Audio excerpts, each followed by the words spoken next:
Hello students, आज हम लोग class 10th chapter 1 NCERT book से एक्सरसाइज 1.3 लगाएंगे। आज हम लोग प्रूव करेंगे कि root 5 is a irrational number. तो उसको प्रूव करने से पहले हम लोगों ने जो पहले फंडामेंटल थ्योरम ऑफ अर्थमेटिक पढ़ी हुई है उससे ही कुछ और थ्योरम्स बनी हैं, एक दो थ्योरम्स, उसको हम जान लेते हैं और उसके बाद फिर चलते हैं आगे। तो थ्योरम जो लिखी है उसको स्क्रीन पे आप पढ़ लीजिए, मैं इसके लिए आपके लिए पढ़ भी दे रहा हूँ। यहाँ पर लिखा है, यहाँ पे late P be a prime number and A be a positive integer. If P divides A square, then P divides A.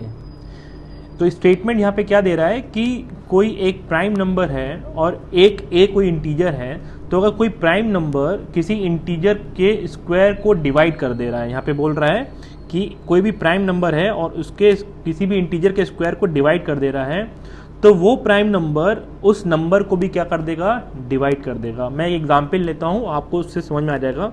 Suppose मैं एक ए नंबर ले लेता हूँ 15 और मैं 15 के प्राइम फैक्टर्स करता हूँ। तो 15 के जो प्राइम फैक्टर्स होंगे वो कितने होंगे, 3 × 5। तो इसके दो प्राइम फैक्टर्स हो गए, इसको मैं अज्यूम कर ले रहा हूँ P1 3 मान ले रहा हूँ और P2 अज्यूम कर ले रहा हूँ 5। तो इसके दो प्राइम फैक्टर आ गए P1 एंड P2।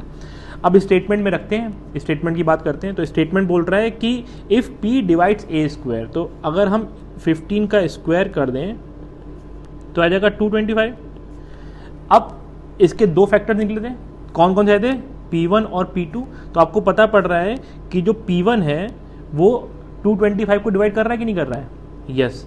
तो क्या कर रहा है, जो P1 है, और वी कैन राइट 3 डिवाइड्स 225 और we can write 3 divides 15 square. तो जब 3 डिवाइड 15 स्क्वायर कर रहा है तो ये 15 को भी करे, क्योंकि 15 के ही तो फैक्टर्स हैं ये। देयरफॉर या ऑल्सो 3 डिवाइड्स 15। बात समझ में आई कि नहीं आई। तो इसके एक और फैक्टर बन रहा है, वैसे 5 बन रहा है। तो अगर हम बात करें 5 की, तो 5 divides 15 square, also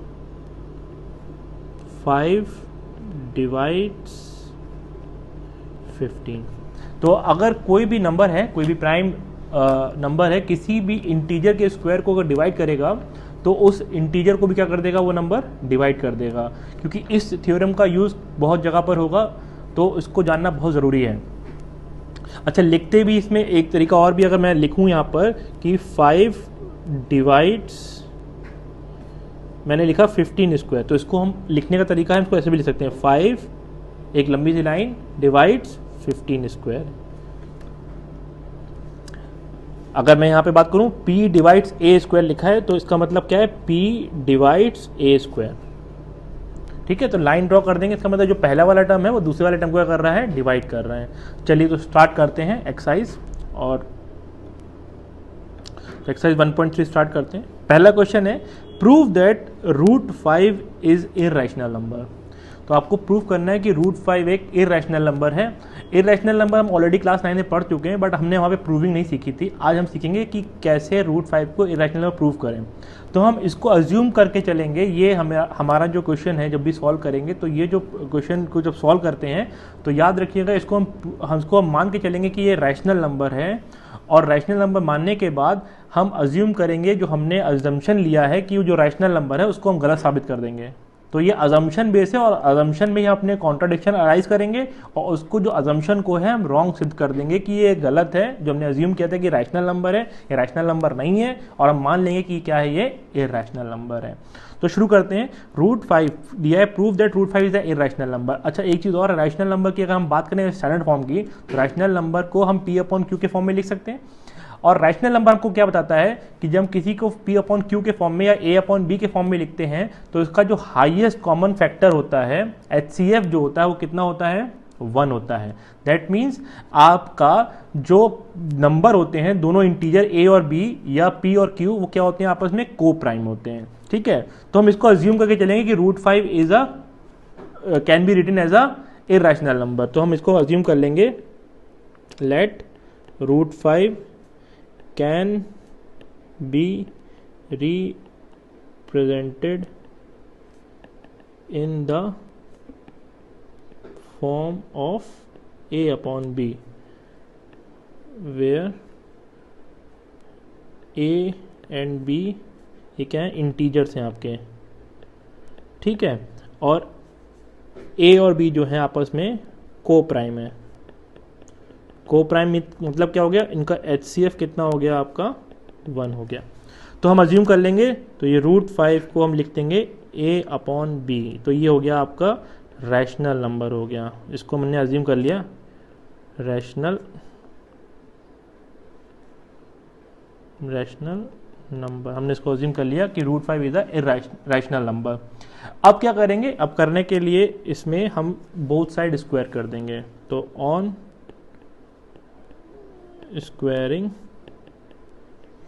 both side, तो क्या मिल जाएगा हमको, √5 का स्क्वायर A/B का होल स्क्वायर, तो हो जाएगा 5 = A²/B²। अब क्रॉस मल्टीप्लाई कर देंगे, आ जाएगा B² = A²। अब यहाँ पे आप देख रहे हैं कि 5B² = कितना आ गया आपका, लाइन ड्रॉ कर देता हूँ यहाँ पे, 5B² = A² आ गया। अब इससे क्या पता पड़ रहा है, 5B² = A² आ गया, इसका मतलब ये जो 5 × B² = A² का मतलब जो 5 है वो एक फैक्टर है, B² के साथ मल्टीप्लाई हो रहा है, इसका मतलब जो A² है वो उसका कहीं ना कहीं फैक्टर है, तो इसका मतलब 5 जो है A² को कहीं ना कहीं डिवाइड कर देगा। अभी हमने पढ़ा था यहाँ पर, हम अगर यहाँ पे देखें, जैसे यहाँ पे लिखा था कि 3 यहाँ पे आ गया था, यहाँ पे कुछ भी आ जाए तो यहाँ पे 3 जो आ गया था वो इसको डिवाइड कर देगा, वैसी चीज़ यहाँ पर भी आ गई सेम। आप देखेंगे यहाँ पर कि 5 आ गया जो ये इस नंबर को डिवाइड कर देगा A² को, तो हम लिख देते हैं 5 डिवाइड्स A²। जब 5 A से डिवाइड कर देगा, therefore 5 डिवाइड्स A ऑल्सो, ठीक है, जब A से डिवाइड कर देगा तो ये A को भी डिवाइड कर देगा। इसके बाद क्या करेंगे, हम अज्यूम करेंगे लेट, अब यहाँ पे जो A है इसको रिप्लेस कर देंगे किसी और टर्म से जो कि 5 का मल्टीपल हो, तो late A B 5C, A को हमने क्या मान लिया 5C मान लिया, 5C यहाँ रिप्लेस कर दे रहे, तो कितना आ जाएगा आपका ये, इसमें इक्वेशन 1 में रिप्लेस कर दो, तो ये हो जाएगा आपका 5B² = 5C का होल स्क्वायर, तो ये जाएगा 5B² = 25C², और we can say B² = 5C², ये 5 यहाँ से डिवाइड हो जाएगा। अब यहाँ पे दिख रहा है आपको, बिल्कुल फिर से वो बन गया 5C² = B², दैट मीन्स 5 से जो आपका B² है वो डिवाइड हो जाएगा। इसको हम क्या ले सकते हैं, since 5 divide B², therefore 5 divide B also. जब B² डिवाइड हो रहा है 5 से, तो B भी डिवाइड हो जाएगा 5 से। अब यहाँ पे आप क्या देख रहे हैं, 5 से A भी डिवाइड हो रहा है और 5 से क्या हो रहा है आपका B भी डिवाइड हो रहा है, और हमने अज्यूम किया था कि वो को प्राइम है, A और B को प्राइम है, माने कि HCF कितना है उनका 1 है, वो तो डिवाइड हो नहीं सकते भाई, डिवाइड होके तो 1 ही बचना चाहिए, बट यहाँ पे तो एक 5 फैक्टर आ गया, तो हमारा जो अजम्पशन था कि ये को प्राइम है, तो अजम्पशन क्या हो गया हमारा, रॉन्ग हो गया। तो क्या कॉन्ट्रडिक्ट अराइज हुआ कि हमने जो माना था कि वो रैशनल है, बट वो रैशनल ना होके क्या हो गया, वो हमारा अजम्पशन ही रॉन्ग हो गया। तो अब दूसरा अजम्पशन कुछ बचा नहीं, क्योंकि हमको प्रूव करना था कि ये इरैशनल है, तो हम मान लेंगे कि वो क्या है, it is a irrational number. तो क्या हो जाएगा, contradict arise that our assumption is wrong, therefore √5 is an irrational. Next question, prove that 3 + 2 √5 is irrational number. अब हम ऑलरेडी प्रूव करते चुके हैं कि √5 इज अ इरैशनल नंबर, हमको प्रूव करना है कि 3 + 2 √5 इज अ इरैशनल नंबर। तो कैसे प्रूव करेंगे, चलिए शुरू करते हैं। इसमें भी वही काम करेंगे, हम इसको A/B के फॉर्म में मान लेंगे, हम मान लेंगे कि ये क्या है, एक आपका रैशनल नंबर है। हम अज्यूम कर लेंगे 3 + 2 √5 को हम A/B के फॉर्म में लिख लेंगे। ये क्या हो गया, A और B आपके दोनों क्या हो गए, इंटीजर हो गए, ठीक है, और A B आपस में क्या है, को प्राइम है, इनका HCF कितना होगा, 1 होगा, ठीक है। अब हमने A और B मान लिया, अब 3 को उधर भेज दो, तो क्या हो जाएगा आपका 2 √5 = A/B - 3, और we can write a minus 3b upon 2b। ठीक है, मैंने एलसीएम लेके 2 नीचे भेज दिया। अब यहाँ पे आपको क्या दिख रहा है, रूट 5 किसके बराबर आ गया, a minus 3b upon 2b। तो अगर यहाँ पे हम देखें कि a और b आपके दोनों क्या हैं, इंटीजर हैं। ठीक है, तो जब a और b आपके इंटीजर हैं तो a minus 3b upon 2b ये क्या बन जाएगा, आपका रैशनल नंबर बन जाएगा। ठीक है, तो इसका मतलब क्या होना चाहिए कि रूट 5 इधर का टर्म जो पूरा पूरा आपका क्या आ गया, रैशनल आ गया। तो इसका मतलब रूट 5 क्या हो जाना चाहिए, आपका रैशनल हो जाना चाहिए। बट क्या रूट 5 रैशनल है, अभी हम प्रूव करते हैं कि root 5 is not a rational. तो हमारा जो अजम्पशन था कि वो रैशनल है वो क्या हो गया, रॉन्ग हो गया। तो क्या हो जाएगा, are assumption is wrong that 3 plus 2 root 5 is rational। तो क्या हुआ, कॉन्ट्राडिक्ट अराइज हो गया, अराइज।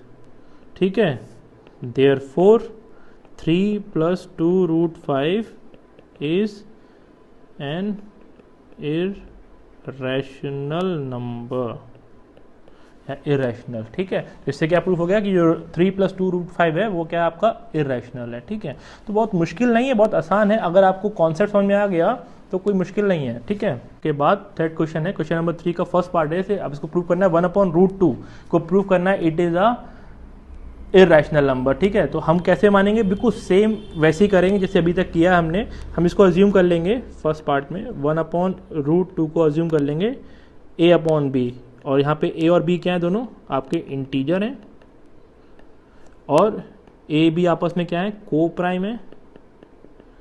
इसका मतलब क्या हो गया, इनका HCF कितना हो गया, 1 हो गया। ठीक है, अब HCF 1 हो गया इनका।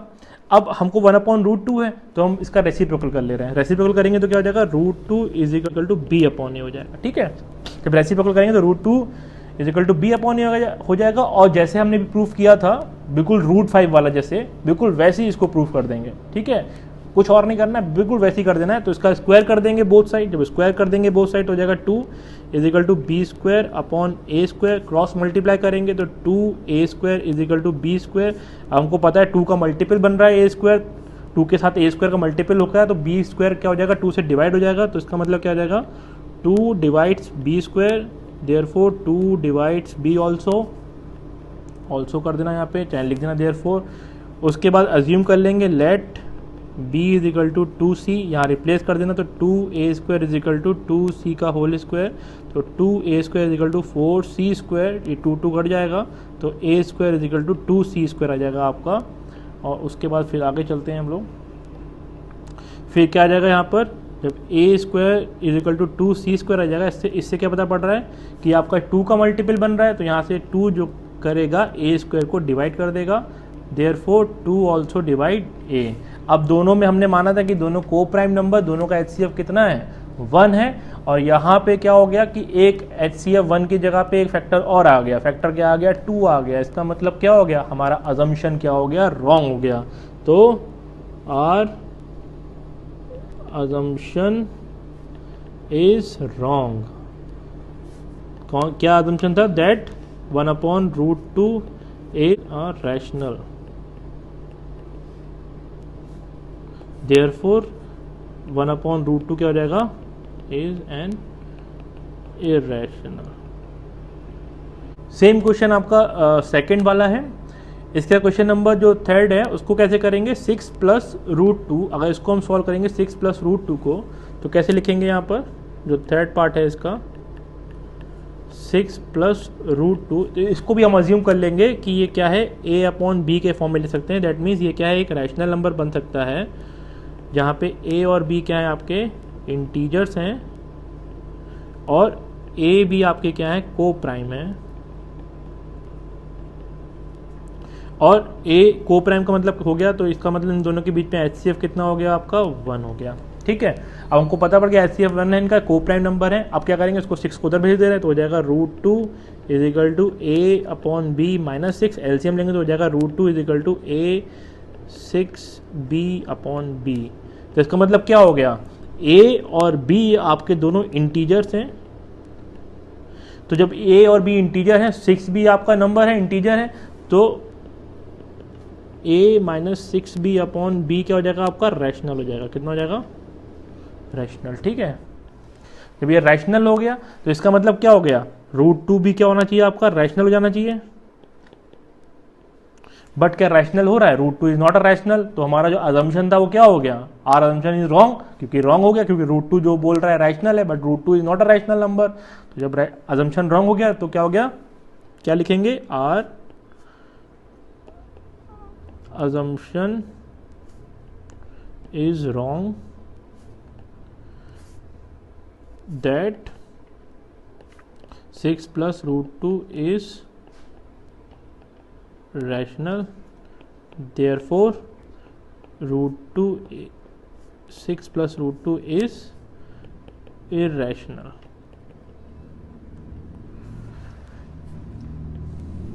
Thank you.